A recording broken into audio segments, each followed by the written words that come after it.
महाशिवरात्रि की महात्म्य कथाएं।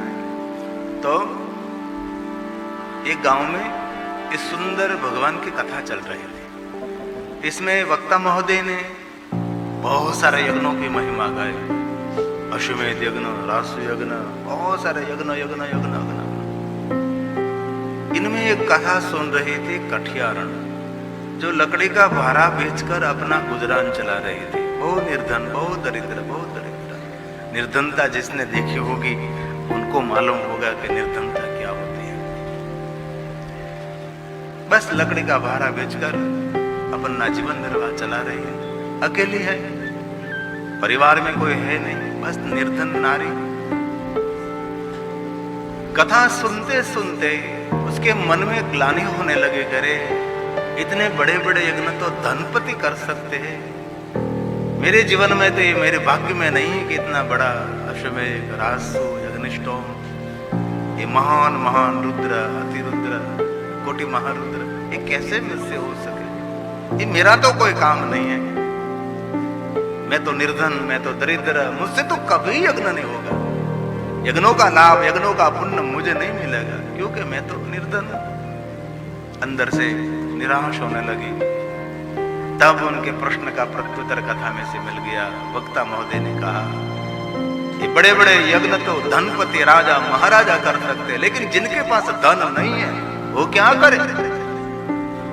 तब वक्ता महोदय ने कहा, जिनके पास धन नहीं है उनको ऐसे महान यज्ञों का फल प्राप्त करना है तो सेवा करें। सेवा यज्ञ, जहां अवसर मिले वहां सेवा करो, सेवा करो, सेवा करो। और सभी मार्गों में सेवा मार्ग बहुत कठिन है। सेवा करने में छोटा बनना पड़ता है, अहंकार को जड़ों में से खत्म करना पड़ता है, तब सेवा हो सकती है। अभिमानी व्यक्ति किसी की सेवा नहीं कर सकता।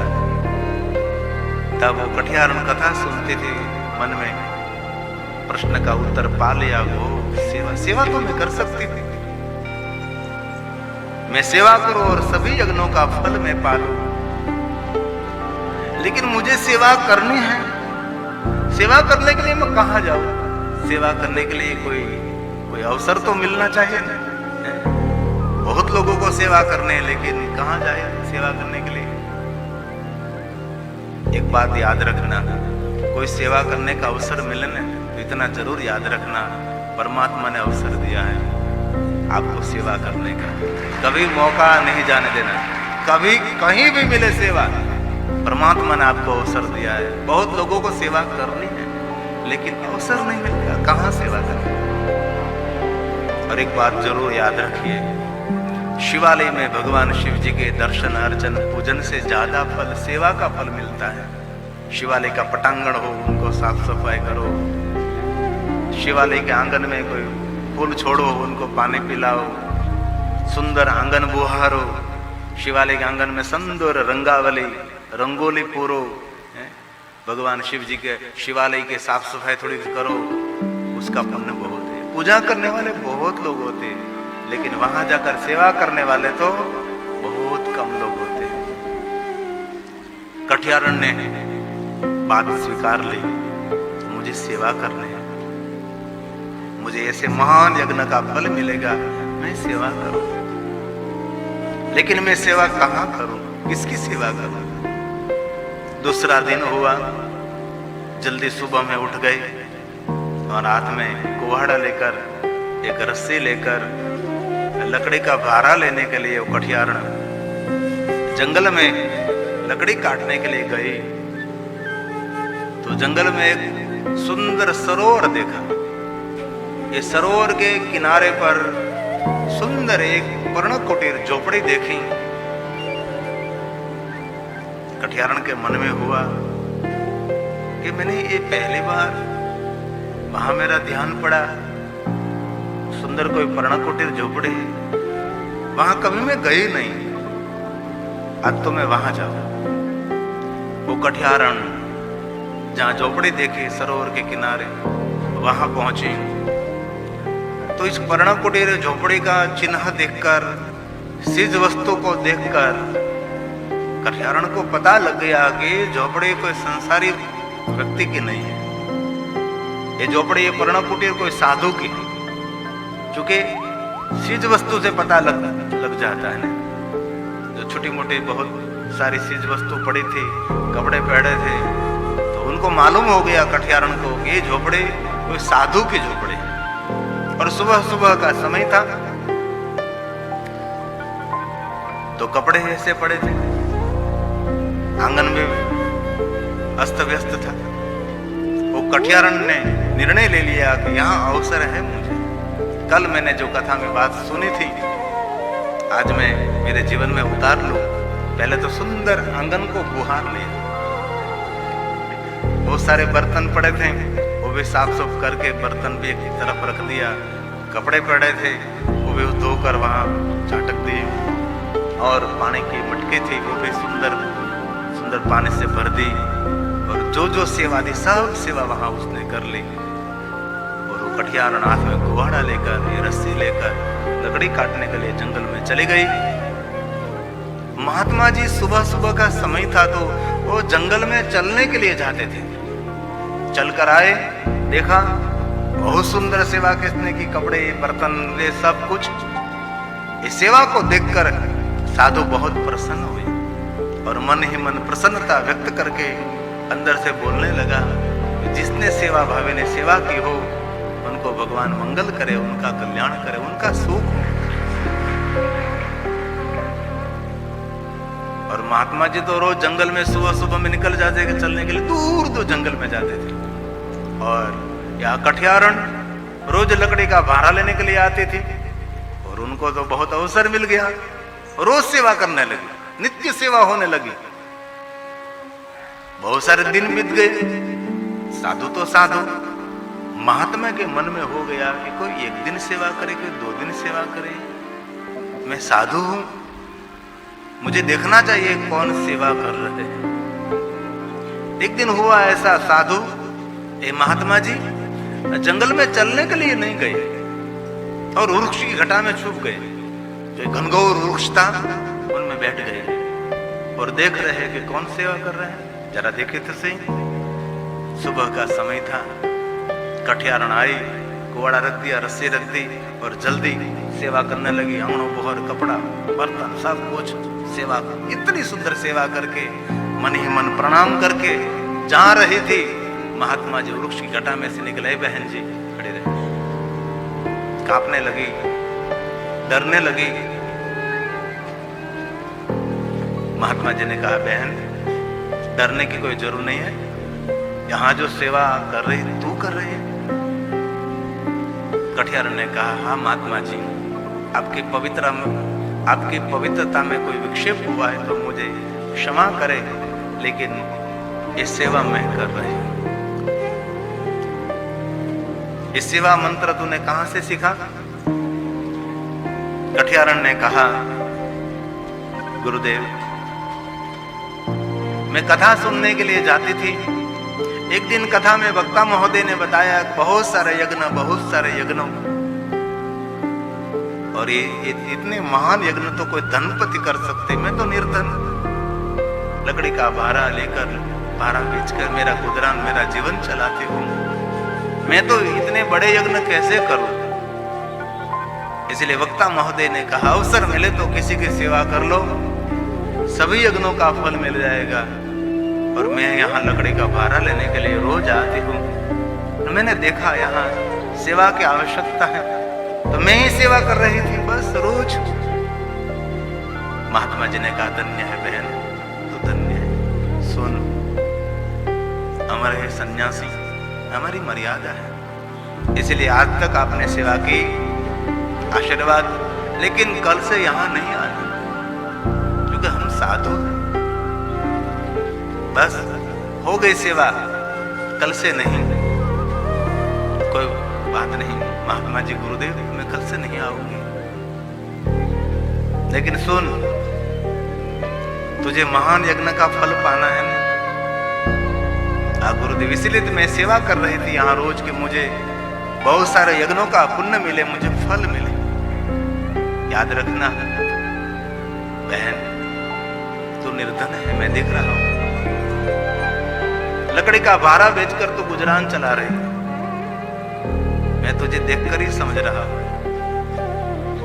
ऐसे महान यज्ञों का फल तुझे पाना है तो एक काम कर, याद रखना। बोली गुरुदेव, थोड़े दिनों के बाद अब महाशिवरात्रि आने वाली है। गुरुदेव, तो बेटा बहन एक काम करना, महाशिवरात्रि के दिन भगवान महादेव के शिवालय जाकर भगवान शिव जी को एक बिल्वपत्र चढ़ाना। तो एक बिल्वपत्र महादेव को चढ़ाएगी ना, तुझे 100 अश्वमेध यज्ञ का फल मिलेगा। ये पुण्य तेरा कभी खाली नहीं होगा। एक बिल्वपत्र महादेव को चढ़ा देना महाशिवरात्रि के दिन, याद रखना। भले गुरुदेव कठियारण गुरुदेव को प्रणाम करके गए, इंतजार कर रहे हैं कब महाशिवरात्रि आए, कब महाशिवरात्रि आए। और शिव भक्तों के लिए सबसे बड़ा पर्व है ना, तो ये महाशिवरात्रि है। आज के दिन महादेव के भक्तों के लिए बहुत महत्व का दिन है। पूरा श्रावण मास तो पवित्र श्रावण मास तो है ही, लेकिन ये महाशिवरात्रि तो शिव भक्तों के लिए प्राण है, शिव भक्तों के लिए श्रेष्ठ दिन है, देवों का पर्व है। इस दिन महाशिवरात्रि इंतजार कर रहे हैं। महाशिवरात्रि आ गई। सुबह हमें प्रातः काल उठे, स्नान करके पवित्र वस्त्र पहनकर बिल्वपत्र लेकर महादेव जी को बिल्वपत्र चढ़ाया, शिव जी को गुरुदेव के शब्दों को याद किया कि गुरुदेव ने कहा है कि महादेव आपको बिल्वपत्र चढ़ाने से 100 अश्वमेध यज्ञ का मुझे फल मिलेगा। अश्वमेध सहस्त्राणी। प्रणाम किया, महाशिवरात्रि तो गई, लेकिन मन में एक प्रश्न निरंतर हो रहा है कि मैंने महाशिवरात्रि के दिन भगवान शिव की पूजा तो की, मुझे ये यज्ञों का फल मिला नहीं मिला, उनका प्रमाण क्या? क्योंकि आध्यात्मिक क्षेत्र तो एक श्रद्धा का क्षेत्र है ना। यहाँ कोई प्रमाण आपको कोई लिख कर दे, ऐसा तो नहीं होता। मन में एक निरंतर प्रश्न रहता था कि मैंने महाशिवरात्रि के दिन भगवान महादेव की बिल्वपत्र तो की, लेकिन ये मुझे पुण्य मिला नहीं मिला, इसको मुझे कैसे पता लगे, मुझे कैसे मालूम पड़े? असमंजस हो रहा है, मिला नहीं मिला, नहीं मिला। इनमें नगर में जा रही थी, प्रश्न निरंतर सता रहा था। नगर में कोई एक व्यक्ति आवाज लगा रहा था, जोर जोर से बोल रहा था, ढोल टिप कर बोल रहा था। उस कठियारण ने ध्यान दिया कि ये आवाज लगा रहा है, क्या बात है? कठियारण ने ध्यान दिया तो आवाज में ऐसी बात थी, इस नगर के राजा का पुत्र, एक ही पुत्र राजकुंवर बहुत दिनों से बीमार है और उनको कोई 5 अश्वमेध यज्ञ का पुण्य अर्पण करे तो बीमारी में से ठीक हो सकता है वो। और वो बीमारी से ठीक हो जाएगा तो राजा उनको सोना मोहर देंगे और जो मांगे वो वरदान राजा देने के लिए तैयार है। लेकिन किसी के पास 5 अश्वमेध यज्ञ का पुण्य होना चाहिए, राजा के कुंवर को अर्पण करे, संकल्प करके उनको अर्पण करे। कठियारण ने सुन लिया कि राजा का कुंवर बीमार है और बहुत दिनों से बीमार है, कोई 5 अश्वमेध यज्ञ का पुण्य अर्पण करे और कुंवर ठीक हो जाए, अच्छा हो जाए तो राजा सोना मोहर देंगे। मांगे वो वरदान देने के लिए तैयार है, कुछ भी मांगो। तो उनको तो 5 अश्वमेध यज्ञ के पुण्य की जरूरत है, पर मेरे गुरुदेव ने कहा है कि महाशिवरात्रि के दिन महादेव की बिल्वपत्र से पूजा करो तो 100 अश्वमेध यज्ञ का पुण्य मिलेगा। मेरे पास तो 100 अश्वमेध यज्ञ का पुण्य है, इनमें से 5 अश्वमेध यज्ञ का पुण्य मुझे देना है। जीवन में कोई भी प्रश्न हो, भगवान इसी समय उसको उत्तर दे देते हैं, लेकिन उत्तर सुनने की आप में व्यवस्था होनी चाहिए। कोई भी प्रश्न हो, दुनिया का कोई प्रश्न हो, कहीं उनका उत्तर, उनका जवाब ढूंढने के लिए आपके भीतर से उनका जवाब निकलेगा। इसी समय प्रश्न हो रहा तो जवाब दे दिया। कठियारण के मन में हुआ कि गुरुदेव ने कहा तो पुण्य मिला है कि नहीं मिला, वो भी मेरी जो शंका है उनका समाधान भी हो जाएगा। और जो राजा का कोर ठीक न हो तो कहे राजा को सजा नहीं देने वाला था। और जो अच्छा हो जाए तो मुझे सोना और मिलेगी, और मेरी ये रोज की निर्धनता, दरिद्रता, ये लकड़ी का भारा बेचना, ये दुख, चलो मैं प्रयोग तो करूं। राजा के रात दरबार गई, पहरेदारों ने उसको रोक लिया। कहां जा रहे? राजा के कुंवर को मुझे 5 अश्वमेध यज्ञ का पुण्य देना है। पहरेदार जोर जोर से हंसने लगे। और कभी किसी के गणवेश को देखकर उनका मूल्यांकन कभी नहीं करना चाहिए, कभी नहीं, कभी नहीं। हम लोग क्या करते हैं, ऐसा ही करते हैं ना, बाह्य गणवेश देखकर हम उनका मूल्यांकन कर लेते हैं। किसी व्यक्ति ने बहुत सुंदर वस्त्र पहने हैं, इतना सुंदर कीमती वस्त्र पहने हैं, सोने चांदी के गहने पहने हैं, तो हम समझ लेते हैं कि वो बड़ा व्यक्ति है। ऐसा ही मानते हैं ना, वो बहुत बड़ा व्यक्ति है। आदमी अपने सोने चांदी के आभूषणों से, कोई भी व्यक्ति अपने सुंदर वस्त्रों से बड़े नहीं हो सकते। उनकी हृदय की उदारता से वो बड़ा हो सकता है।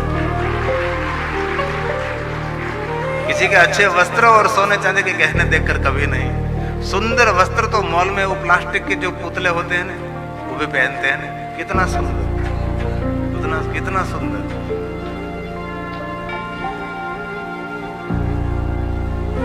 तो सभी पहरेदारों ने उसको रोक लिया। अरे तू, मेरा राजा इतना धनवान है तो भी उसने 5 अश्वमेध यज्ञ नहीं किया, और तू एक लकड़ी का भारा बेचने वाले तू। चलो चलो, नहीं जाना है। वो हाथ जुड़कर कहने लगी, मुझे जाने दीजिए, मेरे पास 100 अश्वमेध यज्ञ का पुण्य है। और जोर जोर से हंसने लगे। अरे तेरे पास 100 अश्वमेध यज्ञ का पुण्य, इतना झूठ का कोई प्रमाण होना चाहिए, ये कहीं ये होता है। मुझे जाने तो दीजिए। अरे पहनने के लिए तेरे अंग पर वस्त्र पूरे नहीं है, और हम सब तुझे जानते हैं, तो लकड़ी का भारा बेचकर तू तेरा गुजरान चला रही है।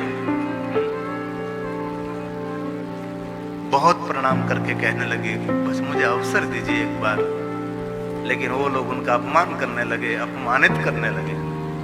तो निर्धनता तो बहुत दुखद होती है। इसमें जिस लोगों ने निर्धनता देखी होगी ना, अनुभव किया होगा ना, उनको मालूम होता है। निर्धनता में, दरिद्रता में, गरीबाई में कितने लोग हमारे निकट थे। कितने लोगों ने आपको सहयोग, कोई बुलाता नहीं। भूखा पेट, खाली जेब, झूठा प्रेम आदमी को बहुत कुछ सिखा देता है। निर्धनता बड़ी दुखदायक होती है। एक पहरेदार इसमें बहुत दयावान था। इस पहरेदार ने कहा, क्यों इस बहन को तंग कर रहे हैं आप? हमारा सबका कर्तव्य है, कम से कम राजा और रानी को आप कहे तो सही। ये कोई निर्धन नारी है, वो कह रही है कि 5 अश्वमेध यज्ञ का पुण्य अर्पण कर रही है, तो कम से कम उनको संदेश तो दीजिए। आप यहां से स्वयं निर्णय ले रहे हैं, ऐसा क्यों कर रहे हैं आप? पहरेदार ने कहा, एक बहुत दयावान पहरेदार था। बहुत कम लोग होते हैं दयावान। बहन यहाँ खड़ी रहे, मैं जाता हूँ राजा साहब पास, रानी साहिबा के पास, मैं संदेश देता हूँ उसको। दयावान पहरेदार था। राजा साहब के पास गया, रानी साहिबा बैठी थी, कुंवर सोया था, कुंवर की आंख, राजा का कुंवर आंख बंद थी। राजा साहब घनी खम्मा, रानी साहिबा प्रणाम।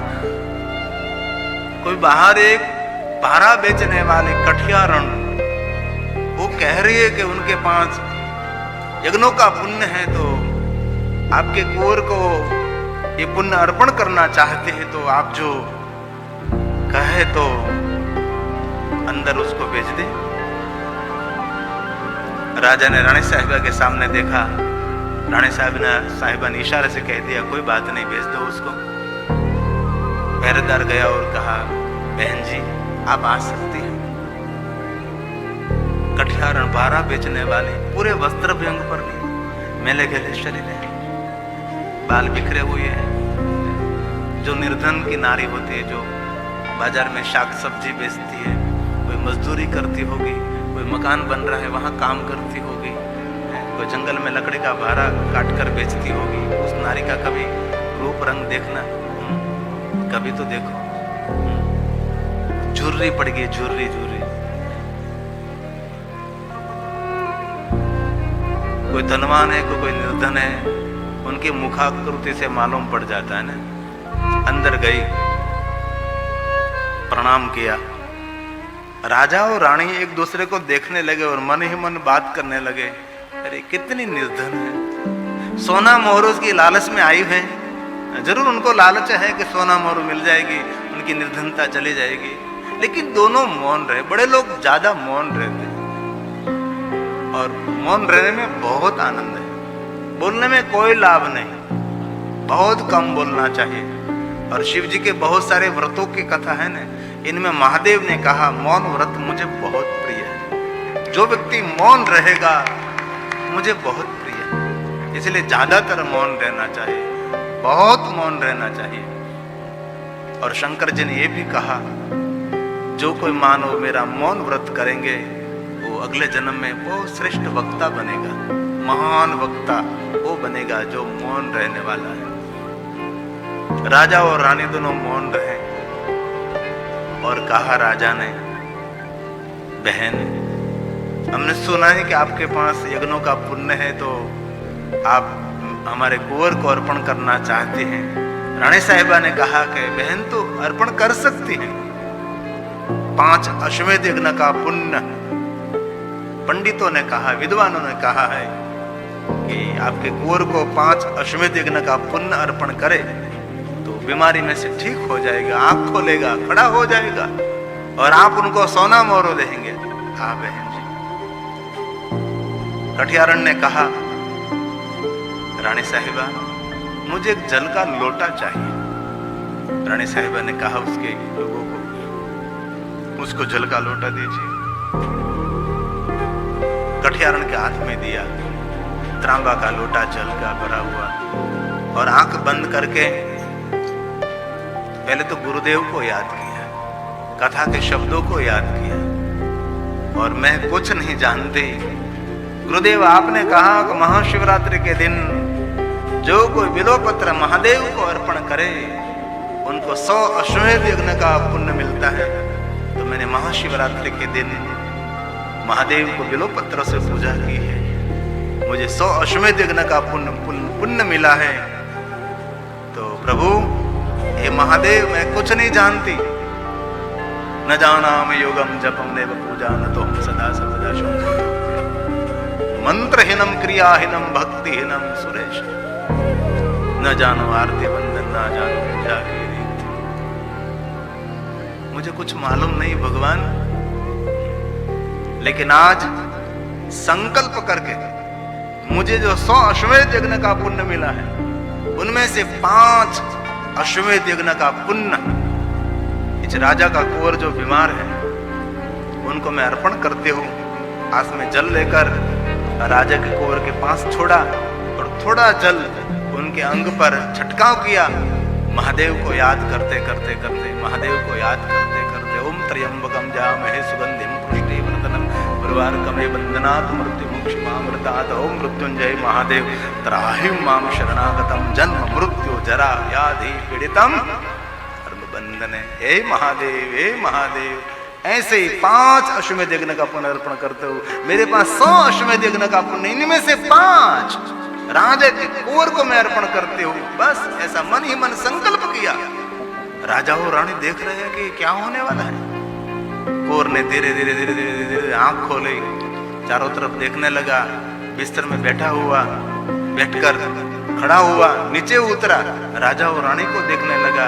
राजा और रानी ने कहा, बेटा कुंवर हमको नहीं देखना, ये जो बहन जी है ना उसको प्रणाम कर, उनके पुण्य के फल स्वरूप तो बीमारी में से बाहर निकला है। राजा और रानी दोनों आसन से खड़े हो गए और धीरे से नीचे उतरे और कठियारण को कहा, बहन तेरी बात कुछ समझ में नहीं आती, ये कैसे सब कुछ हुआ? मैं राजा हूं, धनपति हूं, मैंने भी 5 अश्वमेध यज्ञ नहीं किए हैं, और आपने ये 5 अश्वमेध यज्ञ का पुण्य मेरे कुंवर को अर्पण किया और बीमारी में से बाहर निकल गया। जो विद्वानों ने मुझे कहा था, धन्य है तो धन्य है बहन, धन्य है। राजा की भी आंख भर गई, रानी साहिबा की आंख भर गई। राजा और रानी ने कहा, बेटा कुंवर, इस बहन निर्धन है, उनको प्रणाम कर, लेकिन उनके पास भक्ति का धन है, उनके पास पुण्य का धन है, तो उनको प्रणाम कर। राजा के कुंवर ने इस बहन को प्रणाम किया। राजा ने उसके खजांची प्रधान उनको कहा, जाओ जल्दी सोना मोहरो लाओ, इस बहन को सोना मोहरो दीजिए।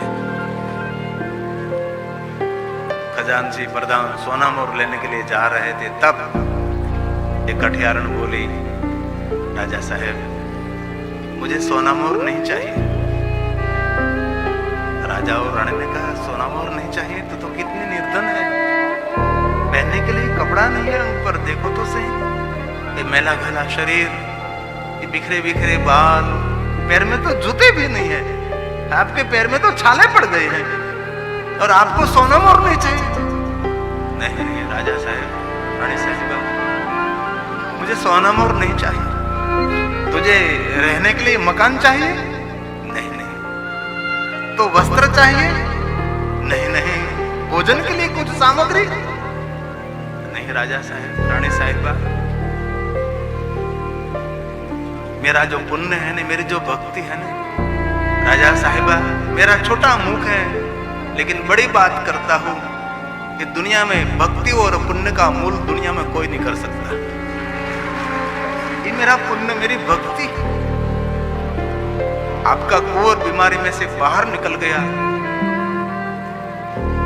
उसके बदले में मुझे कुछ भी नहीं चाहिए। कुंवर ने कहा, बहन आपके पुण्य से मैं ठीक हुआ हूं, आप कुछ तो मांगो मेरे पास, जो चाहे आप, मकान, भोजन, जो कुछ।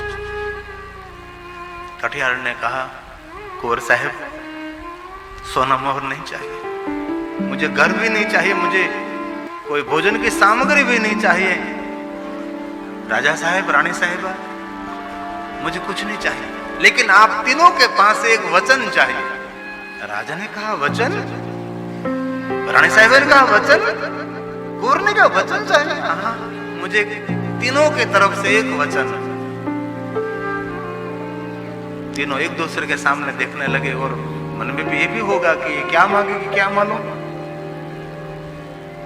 लेकिन जिनके जीवन में सत्संग है ना, वो योग्य वस्तु ही मांगेंगे, अयोग्य वस्तु कभी भी मांगे नहीं।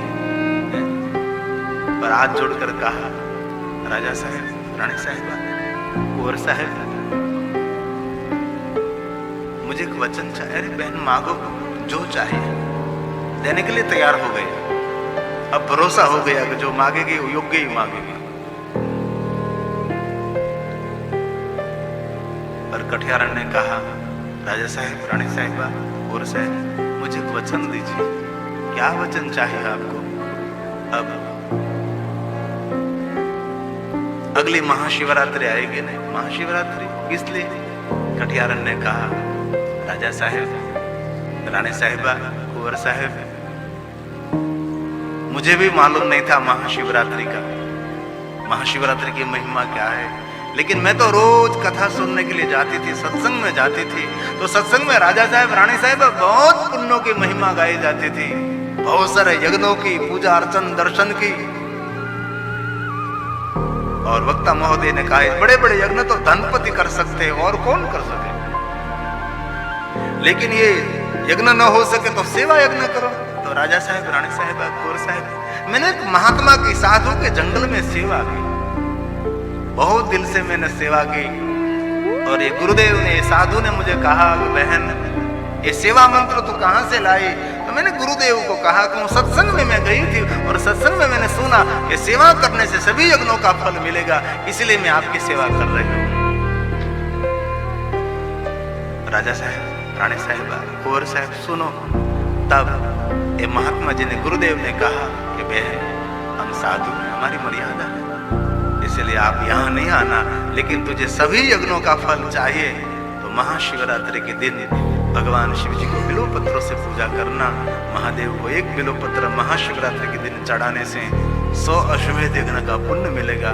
मैंने गुरुदेव के शब्दों पर भरोसा रखा और मैंने महाशिवरात्रि के दिन भगवान महादेव को बिल्वपत्र चढ़ाई, बिल्वपत्रों से शिव की पूजा की और मुझे 100 अश्वमेध यज्ञ का पुण्य मिला। मेरे मन में संदेह था, एक बार मैंने बात सुनी और मैं यहाँ पहुंच गई और मैंने संकल्प करके 100 अश्वमेध यज्ञों में से 5 अश्वमेध यज्ञ का पुण्य आपके कुंवर को अर्पण किया और आपका कुंवर बीमारी में से ठीक हो गया। इसीलिए मैं आपको कहता हूँ, आप तीनों मुझे वचन दीजिए, अगली महाशिवरात्रि के दिन आप भी महादेव की बिल्वपत्रों से पूजा करेंगे। महाशिवरात्रि इस दिन थोड़े